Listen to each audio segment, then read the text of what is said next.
Alors, le président de la République a insisté, a mis l'accent sur la nécessité de l'autosuffisance alimentaire. On peut dire que dans ce domaine-là, La Réunion est un précurseur, on est en avance par rapport aux autres. Oui, effectivement, on a quand même énormément de choses qui se font à La Réunion pour aller dans le sens de l'autonomie et la souveraineté alimentaire. Aujourd'hui, ce modèle reste quand même fragile avec toutes les difficultés climatiques, économiques et sanitaires. On doit analyser les problèmes point par point et proposer des solutions. Parce qu'aujourd'hui, il y a quand même des difficultés chez les agriculteurs à trouver des solutions. Et il ne faut pas créer du découragement, mais au contraire de l'encouragement pour qu'on continue justement cette démarche vers l'autonomie alimentaire. Alors, il a évoqué le problème de Mayotte et du cyclone, mais nous, on est sur le point de voir un cyclone Garance passer sur nous. Est-ce que vous craignez, quelles peuvent être les conséquences pour l'agriculture? C'est grave pour nous aujourd'hui, on subit vraiment ce changement climatique, on vient de passer 7 à 8 mois de sécheresse et tout de suite après, malheureusement, un cyclone.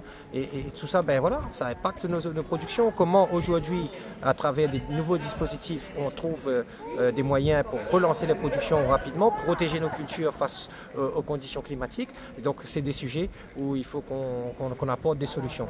En tout cas, c'est grave parce que le cyclone ne fait jamais du bien sur l'agriculture et sur l'île. Alors, on est encore à moitié du chemin du Salon international de l'agriculture à Paris. Hier, il y a eu une remise de prix et La Réunion a tout raflé.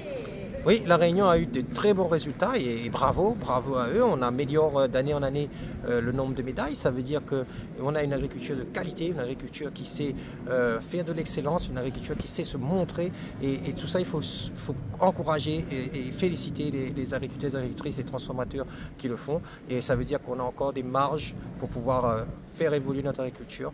Et c'est vraiment une très bonne chose pour nous. Le premier bilan de ce salon?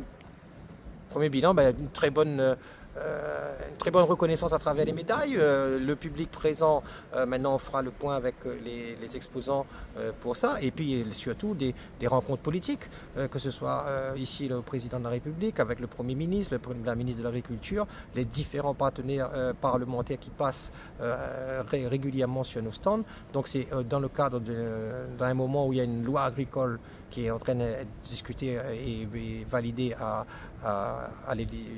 l'Assemblée nationale. Il est important pour nous de faire passer des messages. Maintenant, on attendra qu'est-ce qu'il y a pour l'Outre-mer et La Réunion.